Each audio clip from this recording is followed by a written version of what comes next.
लोग जो इस पार्टी से जुड़े हुए हैं उनके जज्बात का खून करके जो है इंडिपेंडेंस निकालने की जो कोशिश कर रहे थे, तो उनको खरीद फरोख्त का जो सिलसिला शुरू हुआ था, तो ये जो करप्शन रोकने का नारा जो है मेरे ख्याल से ये कहीं नहीं पहुंचता।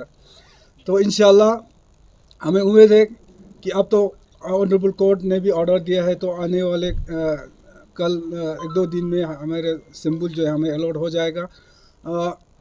हालांकि जितने भी नेशनल कॉन्फ्रेंस के से जुड़े हुए करगिल में आवाम है, लोग है, पब्लिक है, हमारे सपोर्टर है, हमारे वर्कर हैं, उनका जज्बात से जब खिलवाड़ हुआ, वो लोग बहुत ही जज्बे में आया था। उनका जज्बा जो आउट ऑफ कंट्रोल होने का भी खदशात थे, लेकिन हमारे लीडरशिप ने बहुत ही ध्यानदारी से जो है इनको ठंड रखने की कोशिश किया। और हम शुक्रगुजार हैं हमारे आवाम का, पब्लिक का, कि उन्होंने जो है बहुत ही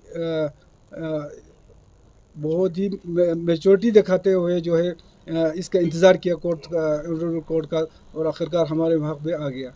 तो इंशाल्लाह आने वाले इलेक्शन में नेशनल कॉन्फ्रेंस जो है बहुत ही मेहनत से, बहुत ही ज़ोर शोर से जो है इस इलेक्शन को लड़े जा रहे हैं। और इंशाल्लाह हमें उम्मीद है कि पहले इससे भी जो, हालांकि सबको पता है कि कौंसल इलेक्शन जब से बने हैं, ज़्यादा जो है वो नेशनल कॉन्फ्रेंस ने इस इलेक्शन में जो है ये इलेक्शन कौंसल के इलेक्शन में मेजॉरिटी जो है नेशनल कॉन्फ्रेंस को रहा है। और उससे भी बढ़ चढ़ के ताकत के साथ इंशाल्लाह इस इलेक्शन में भी हम भरपूर आगे आएंगे। और यही चीज़ ये बताने के लिए आप लोगों को बुलाया था। आगे हमारे फिरोज़ साहब आप कहेंगे, उसके बाद कमर साहब आपसे मुखातिब हो जाएंगे। बिस्मिल्लाहिर्रहमानिर्रहीम। जैसे कि आपको हमारे प्रेसिडेंट साहब ने ब्रीफ कर दिया कि मेन पर्पस जो हमारा आज का जो प्रेस कॉन्फ्रेंस का है, आपका जो लोगों में एक खदशा था कि सिंबल को लेके, क्योंकि आप लोग खुद जानते हैं कि यूटी एडमिनिस्ट्रेशन ने एक नोटिफिकेशन निकाला जिसके तहत उन्होंने जो नेशनल पार्टीज़ हैं उनको ही लद्दाख में रिकॉग्नाइज़ किया और ये कहा कि स्टेट पार्टीज़ को हम यहाँ पे रिकॉग्नाइज़ नहीं करते हैं, जिसके बिना पर उन्होंने जो नेशनल कॉन्फ्रेंस का सिंबल था उसको लिस्ट ऑफ सिंबल्स आपने देखे होंगे उसमें नहीं डाला और रिज़र्व नहीं किया उसमें।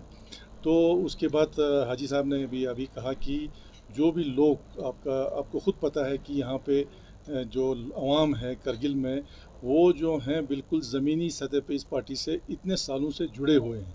तो जब उनको ये पता लगा कि इस पार्टी को जो है इस इलेक्शन से बाहर रखा जा रहा है, तो उनमें कुदरती बात है एक जज्बा और एक जोश पैदा हुआ।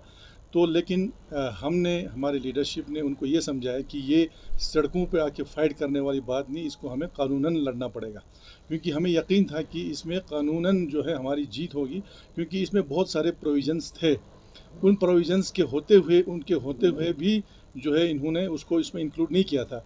तो जब लीगली जब कंसल्ट भी किया गया पार्टियों, आपने जो आपकी जो एक्सपर्ट्स हैं, लीगल एक्सपर्ट्स, उन्होंने भी कहा कि इसमें प्रोविज़न है। तो तब जाके हमारे पार्टी हाई कमांड ने जो है हाई कोर्ट में केस फाइल किया, जिसके बिना पर आप लोगों को पता है कि एक डायरेक्शन आ गया है यूटी एडमिनिस्ट्रेशन को कि इस पार्टी को जो है अपना सिंबल अलॉट किया जाए इस एलएचडीसी का जो आने वाला इलेक्शन है। तो उसके तहत जो है अभी जो है इनको डायरेक्शन आ गया है और हम उम्मीद करते हैं कि बहुत जल्दी जो है इसको लेके यूटी एडमिनिस्ट्रेशन इसमें नोटिफिकेशन निकालेगी और ये जो सिंबल है अब रिज़र्व होगा और हमारे जितने भी पार्टी कैंडिडेट्स होंगे वो इंशाल्लाह अपने सिंबल्स पे जो इतने सालों से हम लड़ते आ रहे हैं, क्योंकि ये जो एक कोई नई पार्टी नहीं है। इससे पहले इतने सारे काउंसिल के इलेक्शन हुए, पार्लियामेंट इलेक्शन हुए, एमएलए इलेक्शन हुए। जब हम एल्सवेयर जेएंडके स्टेट में थे तो हम हमेशा काउंसिल के इलेक्शन भी जो है सिंबल पे लड़ते थे। और ये जो है इस स्टेट का जो है बाइफिकेशन हुआ है, कोई नया क्रिएशन नहीं हुआ है। तो इसलिए जो है हर पहलू को मद्देनज़र रखते हुए ऑनरेबल हाई कोर्ट ने ये डायरेक्शन दिया है कि इनका जो सिंबल है उसको रिज़र्व रखा जाए। तो ये आपका आज का मीटिंग का मेन मुद्दा है। बाकी इश्यूज़ तो आप लोगों को खुद मालूम है कि जो हमारा कोलेशन जो कांग्रेस के साथ किया गया है, इसमें लोगों को ये गलतफहमी नहीं होना चाहिए कि भाई इन्होंने ये लोग पावर के लिए कर आए। ये एक लार्जर इंटरेस्ट को देख के ये कोलेशन किया गया है इसमें दोनों पार्टियों ने। जैसे इसमें सिर्फ in the interest of Kargil नहीं बल्कि in the interest of Ladakh ये किया गया है, क्योंकि हम ये समझते हैं कि जो आने वाला 3-4 साल होगा वो लद्दाख को लेके बड़ा क्रूशल होगा, क्योंकि जो मेजर डिसीजंस जो अभी हम बात कर रहे हैं, आपका सेफ गार्ड की बात कर रहे हैं, लैंड प्रोटेक्शन की बात कर रहे हैं, जॉब्स की बात कर रहे हैं, तो इनको लेके आने वाले कुछ सालों में, 3-4 साल में, 2-3 साल में बहुत बड़े फैसले लिए जाएंगे।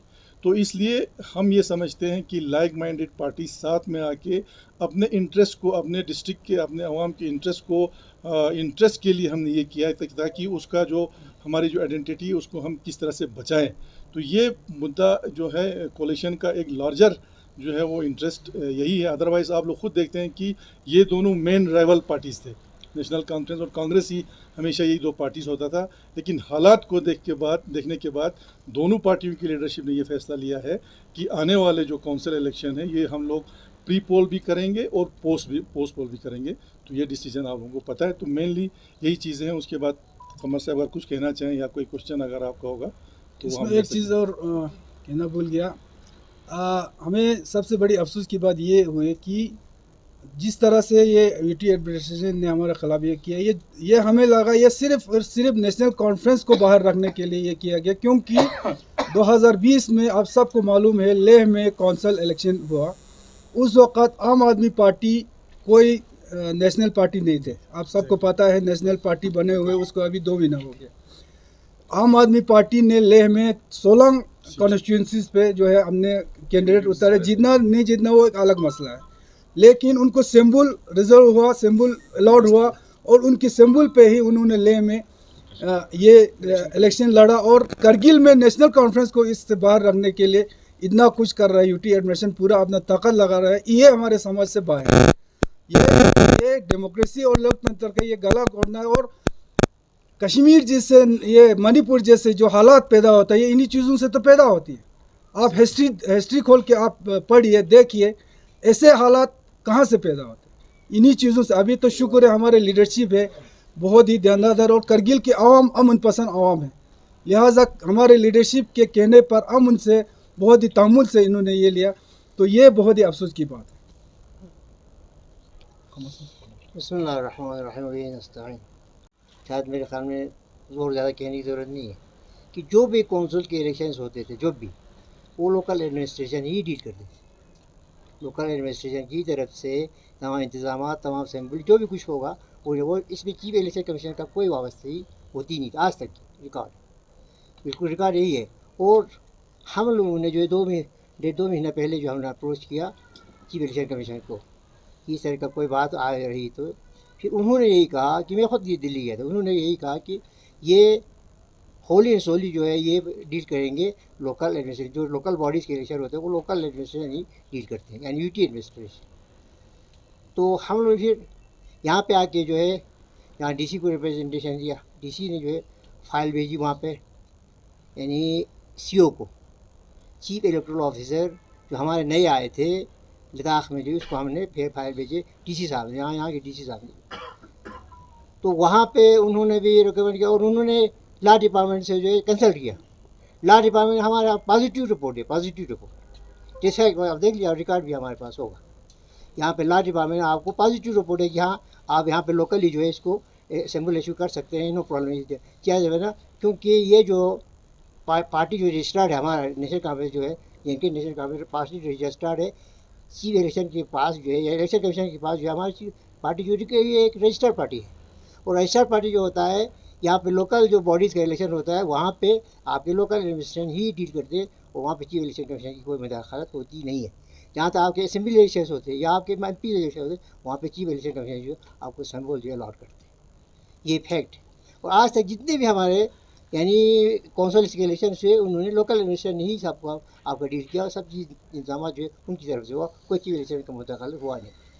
तो ये एक चीज़ है। तो फिर वहाँ पे गया, लॉ डिपार्टमेंट ने पूरा हमारे हक़ में यानी क्या पॉजिटिव रिपोर्ट दिया। फिर आगे चीफ सेक्रेटरी को गया, फिर गवर्नर साहब को। गवर्नर साहब का ये कहना था कि हम लोग कोई पक्षपात कुछ नहीं करेंगे, हम लोग जो है बिल्कुल यानी हर चीज़ को जो है हर किसी के साथ हमारा इंसाफ होगा और किसी को जो भी हम दूसरी तरह से देखेंगे, एक नज़र से हम देखते हैं। उनका यही कहना था गवर्नर साहब यानी LG साहब का। हमारे वफद उनके पास गया, किनके पास, chief electoral officer, chief secretary, और फिर आगे जो है गवर्नर साहब के पास भी हमारे वफद है।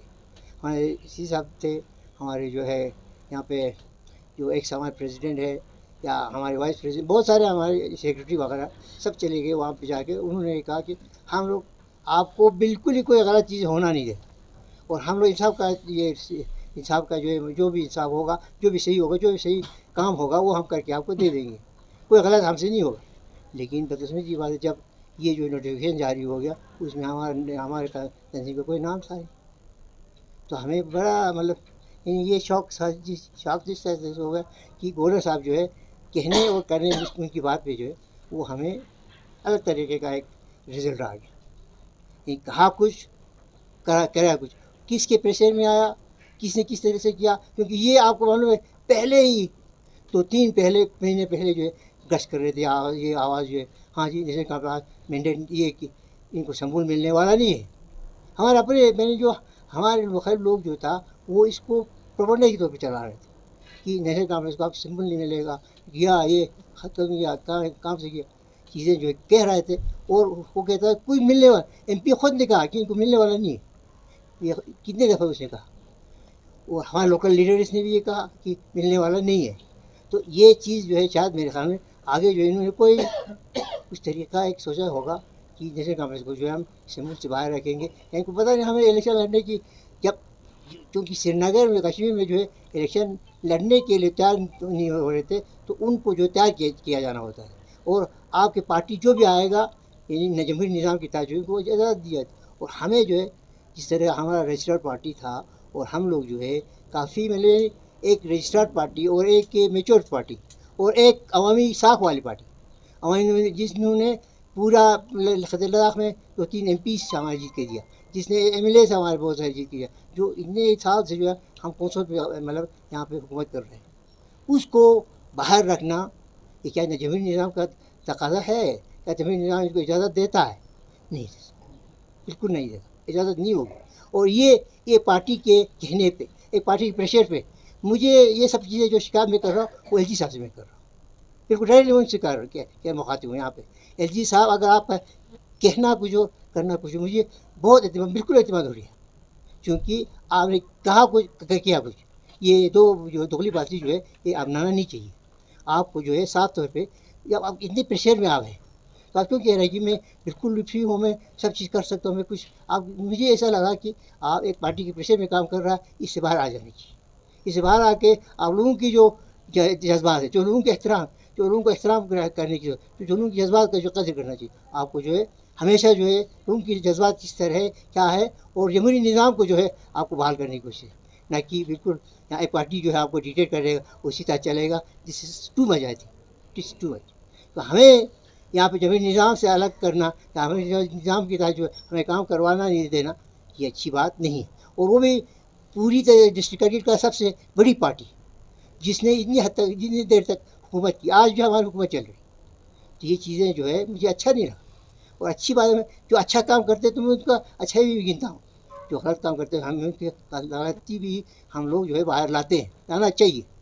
मुझे अफसोस बहुत हो गया, मेरे ज़ाती तौर पर मैं कह रहा हूँ बहुत अफसोस हो गया, और मैंने किस तरीके से इनको अप्रोच किया था, और हमारी तंजीम जो है गया, मैं खुद तो गया नहीं, मैं तो मतलब बाकी जो में मजबूर था, गया जाके उन्होंने कहा है यकीन दिया नहीं करा था कोई मैं गलत नहीं करूँ, जबकि लॉ डिपार्टमेंट का सही तरह से उनका रिपोर्ट जो हमारे हक में था, पॉजिटिव रिपोर्ट था कि हाँ जी आप देख सकते, आप इशू कर सकते। तो ये जो है इस तरीके का जो काम है उससे जो है लोगों के एतमाद उठ जाता है। जज्बात से खेलना नहीं चाहिए, जज्बात से खेलना जो अच्छा नहीं रहता, लोगों के एतमाद हो जाते, लोग जो है फिर इस्लाम में आ जाते हैं। आज आप देखिए आज साहब ने कहा बिल्कुल हकीकत है, वो इस्लाम में आए थे, और किस तरीके से हमने कंट्रोल किया ये भी सबको मालूम। और हमें करगिल हम अमन पसंद है, इसको उस तरीके से जो है उस नज़र से ना देखिए, और उस नज़र से उसको एक ट्रीटमेंट में हम नेशनल कॉन्फ्रेंस जो है वो एक नेशनलिस्ट पार्टी है और सेक्युलर पार्टी है, और हम सेक्युलरिज्म पे यकीन रखते हैं, और नेशनलिस्ट हमारा जो है नेशन जो है हमारा, हम लोग उसकी मतलब पूरी तरह से हमारा एहतराम है, सब चीज़ का एहतराम। तो उसको हर तरीके से आप घसीटने की कोशिश, उसको दूसरे तरह से चलाने की कोशिश ना करिएगा। ये है मेरे LG साहब से गुजारिश। LG साहब आप देखिए, क्योंकि अब आखिरकार जो है हमारी तंजीम को जो है आखिर इंसाफ के लिए जो है हाई कोर्ट का दरवाज़ा खटखटाना पड़ा। हाई कोर्ट का दरवाज़ा खटखटा, उसमें मैं ज़ाती तौर पे हमारी पार्टी की तरफ से, हमारे यानी करीब आवाम की तरफ से जो है मैं डॉक्टर फारूक अब्दुल्ला, हमारी पार्टी चीफ है, उसके उमर अब्दुल्ला जो हमारा वाइस प्रेसिडेंट है, उसके बाद जनरल सेक्रेटरी हमारा अली मोहम्मद सागर और नासिर असलम वानी साहब, सबका मैं मशहूर हूँ कि उन्हें अपनी पार्टी की तरफ से जो है हमारी रिट दे दिया और उन्हें पार्टी की तरफ से वकील खड़ा किया। और आज जो है परसों की जो बात है, 2-3 दिन की बात पहले की बात है, हमें जो है हाई कोर्ट से ऑर्डर आ गया कि हाँ जी बिल्कुल हमारा केस सही था, कोई गलत चीज़ हमने किया ना, मांगा था नहीं मांगा था कुछ ये कि आप हमारा सिंबल देने से कि नेशनल कॉन्फ्रेंस जो है ख़त्म हो जाए, नहीं ख़त्म होने वाला नहीं था वो। हमें पता था कि उससे और भी हमारा इन लोगों को जज्बा आके जो और भी ज़्यादा नेशनल कॉन्फ्रेंस के हमें वोट आ सकता था, वो ले अलग बात। लेकिन ये गलत चीज़ आपसे की हो गया, ये चीज़ नहीं होना चाहिए था। और आप जो है आपने कहा कि हम इंसाफ आपको देंगे, इंसाफ दे देनी चाहिए। ये चीज़ मेरी बात आपको ये मैं एल से कह रहा हूँ। और उसके बाद मैं जो अपनी पार्टी के जितने भी लीडर्स हैं, जितने भी हुजूर ने जो हमें मदद दिया, हिमायत किया, उनका मैं मशकूर हूँ। और साथ साथ में ये हाजी साहब और हमारे सेक्रेटरी बाकी हमारे जितने जिस पार्टी के जो यहाँ के जो हमारे लोकल लीडर्स ने जो मेहनत किया, उनका भी मशकूर। उन्होंने भी बहुत मेहनत की, आगे पीछे चला। तो पहले ये पार्टी की क्या सुस्ती नहीं था कि पहले ही इस संबुल के इशू को पहले ही रिजॉल्व करता, पहले ही इसको मतलब जो भी इसमें खामियां हैं या कानूनी जो भी करना है वो पहले नहीं करना चाहिए? नहीं, पहले देखो ना, जब यूटी बनी उस वक़्त हमने इस चीज़ पे देखा था, तो हमें ये पता चला था कि क्योंकि जे.एंड.के और लद्दाख का जो है इलेक्शन कमीशन एक ही है, इलेक्शन सीईओ एक ही है, तो जब तक जे.एंड.के और लद्दाख का एक ही है तब तक जो है कोई इसका इशू नहीं होगा। तो जब लद्दाख का अलग से जो सीईओ बना और जब हमारे नोटिस में आया, तब से हमने इसका प्रोसीजर शुरू किया। तो हमने अप्लाई किया, तब से तकरीबन 1.5-2 महीना हो गया ये फाइल चलते हुए। सर, इस बार के काउंसिल इलेक्शन में कौन सा एनसी का कौन से बड़े मुद्दे रहेंगे जिनके ऊपर आप पॉलिटिक्स करेंगे, लोगों के पास जाएंगे? देखिए, मेन मुद्दा हमारा यही है कि जो जैसे कि आपको पता है आज पूरे लद्दाख जो है एहतजाज पे है। यूटी बनने के बाद, यूटी बनने के 6 महीना 1 साल तो कुछ दरे जो है खुशी मना रहे थे, कुछ दुखी मना रहे थे, लेकिन 6 महीने से 1 साल के अंदर पता चला कि यूटी में क्या है, यूटी से हमको क्या मिलने वाला है और हमारा फ्यूचर जो है कितने डार्क में है। तो पूरा लद्दाख जो है, लेह में एपेक्स बॉडी बने, करगिल में केडीए बनने के बाद हमने जो अपने कुछ इजलास फिक्स किए, उसको लेके जो है ख़ासकर हमारे जो तहफ़्फ़ुज़ जो है उसमें मेन जो एक चीज़ है वो तो हमारा डेमोक्रेसी के बहाली का था। मगर डेमोक्रेसी के बहाली का तो छोड़ो, आज तो डेमोक्रेसी का गला घोटने पे लगे हुए हैं। कौंसिल के एम्पावरमेंट की बात करती है गवर्नमेंट, तो कौंसिल का एम्पावरमेंट यही है कि कौंसिल ज़बरदस्ती उनके मुताबिक कोई कौंसिल ला के थोप दे, तो ये एम्पावरमेंट होगा। तो ये सारी चीज़ें हैं। ये लद्दाख का जो आने वाला फ्यूचर है, हमारे बच्चों का फ्यूचर है। ख़ासकर हमारे बच्चे, आप सबको पता है, ख़ासकर यूटी बनने के बाद आज तक कितने हमारे पढ़े लिखे नौजवान फ्रस्ट्रेट है अपने फ्यूचर को लेके। उनको ये पता नहीं है कि हमने आज तक पढ़ा लिखा है तो हमारे फ्यूचर अब क्या होगा। हमारे ज़मीन के तहफ़्फ़ुज़ हमारे लिए मेन जो, जैसे फिरोज़ साहब ने पहले कहा, जो हमारा जो कोalition हुआ, इस कोalition का ही यही है कि जो हमारे लद्दाख का जो आज इश्यूज़ है उन्हीं पे ही हम आज हमारे मुद्दे हों। सर, ये एनसी के फाइनल लिस्ट कब ग्राउंड पे आए? इसमें ऐड कर दूँगा। देखिए, एक चीज़ है कि जहाँ तक नेशनल कॉन्फ्रेंस की जो है, आपने कहा मैनिफेस्टो की बात हम कर रहे होंगे ना। मैनिफेस्टो की बात जो है कि हम लोग एक तो जो है हमारा एक एजेंडा हमने सेट कर रखा है कि जैसे कि आपका जॉब के सिलसिले में हम लोग 0 पे बीज रहे है कि नहीं। बिल्कुल इन 4 सालों में जो है शायद मेरे ख्याल में कुछ लोगों के अलावा जो है लगे कुछ नहीं, बातें बहुत हो गई, काम कुछ नहीं हुआ। एक उसको हम लोग मद्देनज़र रखें। दूसरी बात जो है आपके जो हम लेक से मिल कर रहे हैं, हमें जॉब रिजर्वेशन हो या आपके लैंड जो प्रोटेक्शन की बात, उसके लिए भी हम लोग काम कर लेंगे। दूसरी बात जो हमारी जो जहाज़ की बात है, जो हवाई जहाज़ की बात है, हमारे ज़माने में ये एयरपोर्ट वगैरह जो है इसका सेशन भी हुआ था। आई डोंट नो कि इसमें किस तरह क्या रुका हुआ है, वो भी नहीं हुआ। इस पर भी हमारा काम होगा। तीसरी बात जो जोजिला टनल है, जोजिला टनल सेशन भी हमारे वक्त में हुआ। चलो शुरुआत जो है काम की शुरुआत किया बीजेपी ने किया, विजियर, लेकिन उसको हम लोग कंप्लीशन पे ले जाने के लिए, कंप्लीट करने के लिए हमारी कोशिश ज़रूर रहेगी, हमारी पार्टी की कोशिश रहेगी। और उसके बाद जो हमारा जैसे मुलाजिम हमारे जो यानी अनएम्प्लॉयड यूथ्स है, वो बिल्कुल दरबियर खोल रहे हैं। जितने भी आपके यानी यू PhD करके, MSc करके, MA करके और आपके जो है PhD करके आपके स्कॉलर्स आपके साथ घर में पूरी तरह से जो है दरबियर घूम रहे हैं। क्योंकि जॉब के लिए भी हमें सोचना चाहिए और सोचेंगे चल जब हमारी गवर्नमेंट आ जाएगी तो मिल के हम काम करेंगे। एक तो कांग्रेस का जो है 50-50% पे हम लोग कौंसल बनाएंगे जब इलेक्शन ख़त्म हो जाएगा, और उसी पे तो हम लोग ज़्यादा फोकस जो है जॉब रिजर्वेशन या जॉब की जो रिजर्वेशन या आपकी जो है जैसे आपका मसलन अभी है हम लोग जो है पहली बार EVM मशीन पे वोटिंग होने जा रहा है। इससे पहले जो मुल्क के मुख्तलिफ इलाकों से ये शिकायतें आई थी कि EVM में कुछ गड़बड़ हुए हैं, तो आपकी पार्टी की जानिब से क्या मुतमईन है कि इसको EVM को लेकर? देखिए उसमें मैं पहले भी कह चुका हूँ कि DC से लेकर LG तक ये जो है उनकी जिम्मेदारी इनकी है कि आप साफ शफाफ जो है इलेक्शन कराएं। इस तरह कोई गड़बड़ देखी ये अच्छा नहीं हो रहेगा, और हम लोग जो है आगे से हम लोग वार्न करते हैं इन चीज़ों का जो है आप ख्याल रखिएगा और साफ शफाफ जो इलेक्शन कराइए। कोई इस तरीके का आप उस तरीके को शिकायत आ जाती है तो ये अच्छी बात नहीं हो जाएगी। सर फाइनल लिस्ट कब आएगी आपकी? NC की फाइनल लिस्ट कब तक आएगी? ये देखिए 16 तारीख से नॉमिनेशन जो है शुरू है, तो 16 के बाद 1-2 दिन तक इंशाल्लाह हमारा फाइनल लिस्ट पहला लिस्ट फाइनल की ओर हम जाएंगे। तो 16 के बाद 20-21 तक हमारा फाइनल लिस्ट आ जाएगा sir. Sir sir, NC candidates भी मैंडेट पे आ सकते हैं, और दूसरी जानब रिसेंटली हाजी इनायत अली साहब ने एक बयान दिया है कि एक तो भारतीय जनता पार्टी मैंडेट पे लगेगा और जहां मैंडेट नहीं होगा वहां इंडिपेंडेंट होगा। देखिए एक चीज़ है, सबसे पहले तो मैं हाजी इनायत अली साहब का जो उस दिन का मैं इंटरव्यू देख रहा था, सबसे पहले तो मैं ये कहना चाहता हूँ हाजी साहब एक कॉन्स्टिट्यूशनल पोस्ट पे बैठ के आए हुए हैं। पूरे स्टेट में जो है लेजिस्लेटिव काउंसिल का एक चेयरमैन रह चुके हैं। एक तो वो उस वक़्त ये कह रहा था कि NC का सिंबल गया, NC पार्टी ख़त्म हो गया, जबकि ये चीज़ कोर्ट में था। हाजी साहब को कैसे पता था कि कोर्ट में ये जो है वो ये ख़त्म हो रहा है? एक इस पोस्ट पे बैठ के आने वाला, ख़ासकर वो पोस्ट, वो एक कॉन्स्टिट्यूशनल पोस्ट है।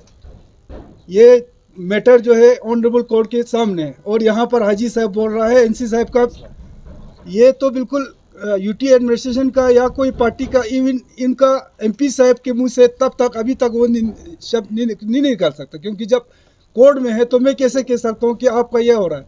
एक तो ये है, दूसरा जिस लैंग्वेज में, जिस टपोरी टाइप में जो हाजी साहब जो इंटरव्यू देते हैं, ये तो उसको खुद देखना चाहिए। दूसरी बात मैंडेट की बात उन्होंने की है। इंशाल्लाह हमने तो पहले दिन ही हमने अनाउंस किया है, हमने कांग्रेस और NC का जब अलायंस हुआ हमने अनाउंस किया, उसी दिन हमने अनाउंस किया है कि हमने 26 की 26 सीट पर जो है मैंडेट पे होगा, और कोई भी इंडिपेंडेंट हमारा उनका कोई ताल्लुक़ नहीं होगा। अब हाजी साहब से मैं चैलेंज करता हूँ कि आप तो सबसे बड़ा पार्टी है इस देश का ही नहीं, आप मानते हैं कि दुनिया में सबसे बड़ा पार्टी है। आप सेंटर में आपका गवर्नमेंट है, UT गवर्नमेंट का जो रवैया, जो सिंबल को देके हमने देखा पूरे आपके इशारे पे चल रहा है। अब तो आप 26 की 26 सीट पे तो आपको लड़ना चाहिए सिंबल पे, ठीक है ना? अगर आपका पार्टी इतना स्ट्रॉन्ग है तो ठीक है, आने वाले देखेंगे कि सिंबल पे आप लड़ते हैं कि सिंबल पे हम लड़ते हैं।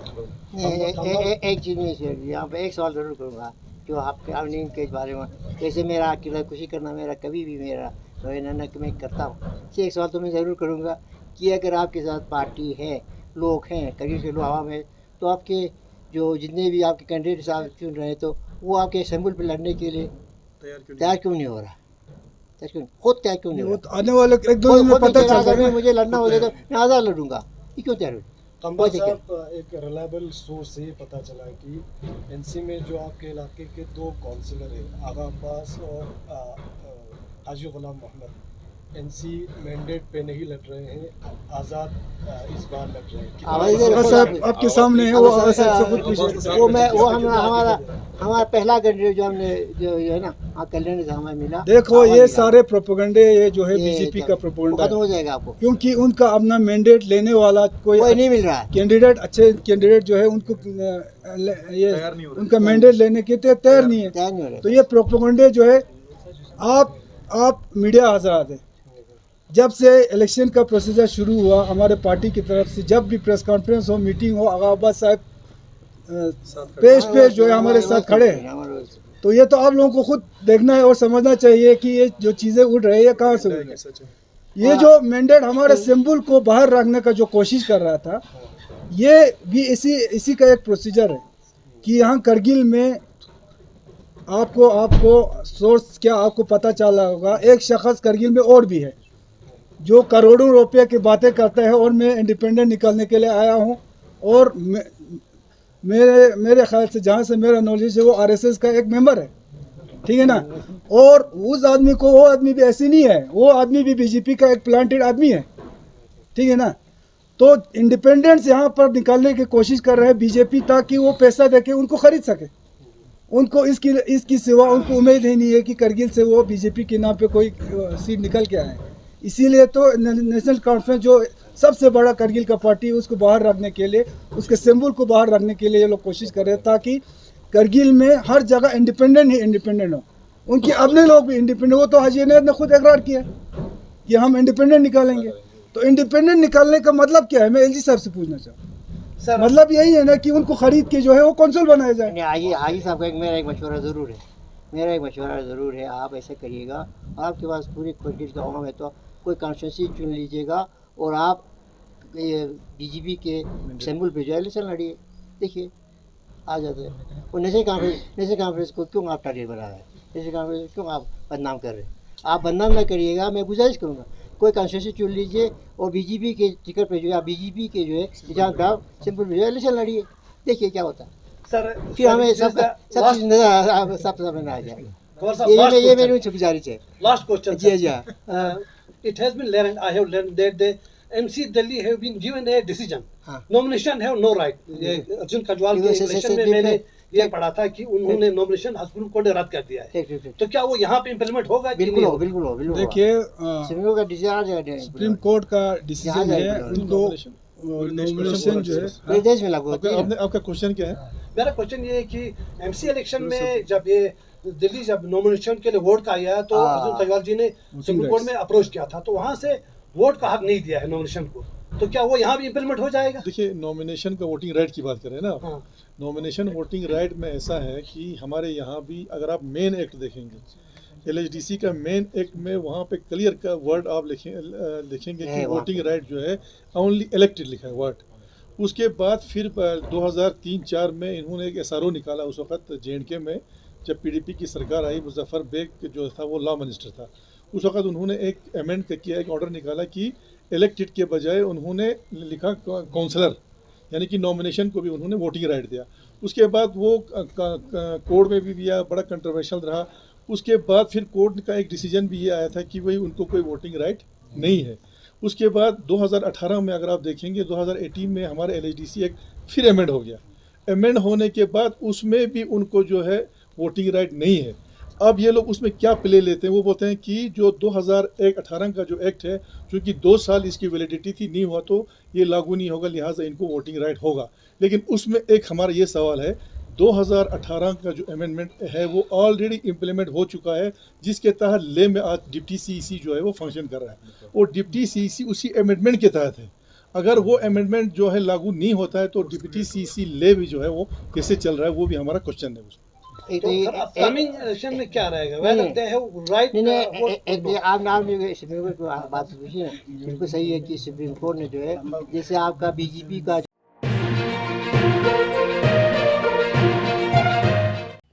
मकामी, कौमी और बैनुल-अक़वामी ख़बरों से बाखबर रहने के लिए चैनल को लाइक, शेयर और सब्सक्राइब करें, साथ ही बेल आइकन दबाना न भूलें।